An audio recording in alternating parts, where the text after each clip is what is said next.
because of his size. 76ers +1 in rebounding. Both of these teams seem very up right now. They've got to calm down a little bit to hit their stride. Paul Pierce has his first 2 of the game, and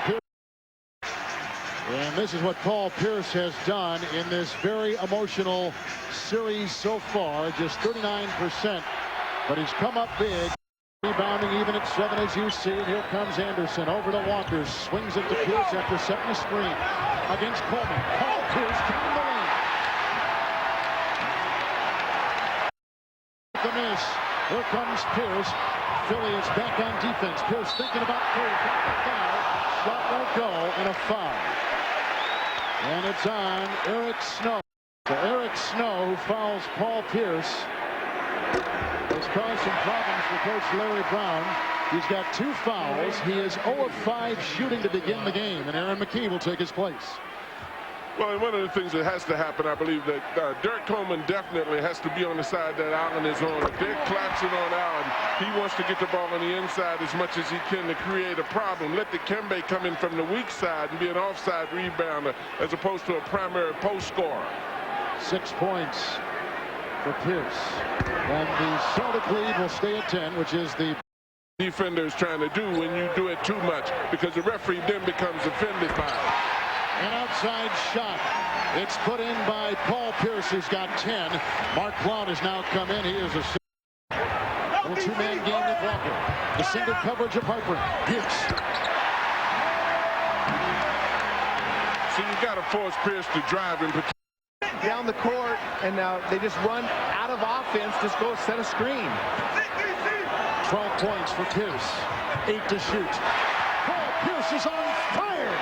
He's gone 5 of 6 to begin the game. Well, and again, I would. Then 2 minutes gone here in the second quarter. Well, you have one of the greatest players in the league today and one of the greatest coaches. You got to find a way to get along. Paul Pierce has been just as hot as Allen Iverson. They're matching each other shot for shot. Both with 17 points to begin the game. This is a fun game to watch right here. They're shooting threes. They're setting screens all over for each other. Iverson's been hot from the three-point line. He continues hot. I'm not sure that's a good thing. You don't want him to get in love.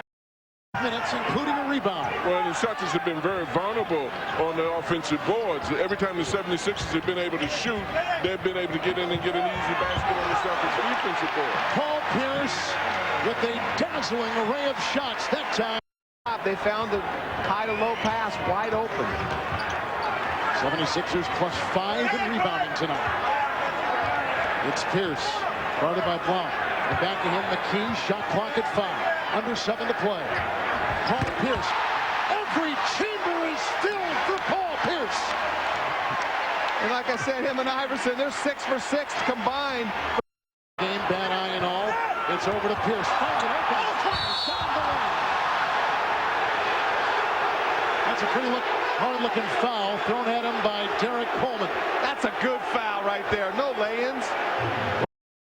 Why in the world did he slide from what was thought to be a top 3 pick all the way down to number 10 in Boston? I have absolutely no idea. We had him in the top 3 in that draft, and I still can't believe that he was available as the 10th pick. No turnovers either way this quarter. Total turnovers, Philadelphia's got 2, Boston has 1. Let's set the lineups now for you with 5.5 to play in this first half. 24 points. Out there with Tony Delk, Paul Pierce, Walter McCarty, and Antoine Walker. It's Paul Pierce again. This is unbelievable. This reminds me a little Larry Bird show right here when he's on fire. You know, you got to feel okay right now if you're Philly. You've scored 43 points, and Pierce has just been on fire. There's no way he can keep it up. What? For the whole game. What do you know? Paul Pierce, most points and a half in a playoff game. Just one of the most incredible first-half performances I've ever witnessed. I want to get into these outside shooters. Shot clock at 3. Pierce double team. Meanwhile, repeat. Finally hits. Paul Pierce with 31. Pierce.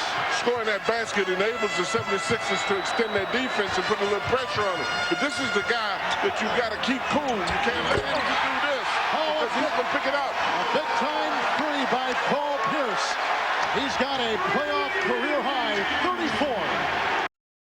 we talked about the 1-for-7 drought in the third quarter. He leads the entire league in fourth quarter points, so he's been there before. Coleman with the screen for Iverson, who hits it again. Boy, I tell you, both of these guys are putting on some show out here tonight. Boy, you want to sit back and just watch this. We are watching. Without working.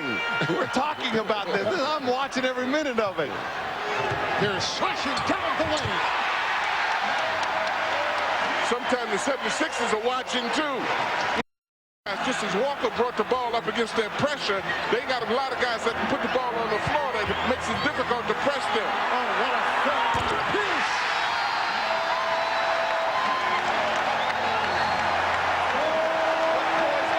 Not only get the push off, he got away with the some big three-pointers tonight. When Dallas gets more for the transition, these guys are just purely shooting behind the line.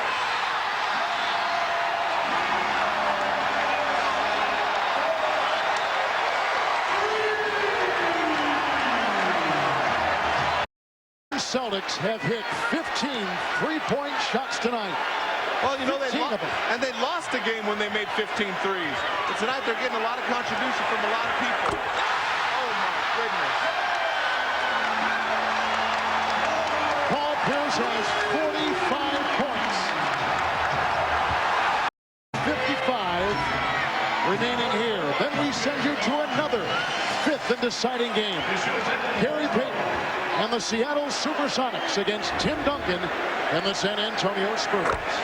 There was a technical foul on Allen Iverson, and Paul Pierce nails it. You take a look at Eric Snow. Entire team. But John, when you take a look at Philadelphia, as Paul Pierce leaves the floor, Claxton with they've got some things to look forward to because the nucleus is still pretty young on this ball club. Well, I think they have a lot to look forward to, and as Larry told us, a lot of the guys came into camp at different times, so this is definitely not the same team. He said he'd love to have coached this team if everybody had been there at the same time, the same amount of experience. The shot clock is down to 6. Brandon McCarty. 18 three-point hits. You have to give yourself this credit, though. They've had an unbelievable display of shooting, in particular that young. Today, 21 years ago today, Larry Bird led the Celtics over the 76ers in a series-deciding game. Tonight, new building, new team, new generation. It was Paul Pierce with 46 points. The Celtic tradition has been rekindled.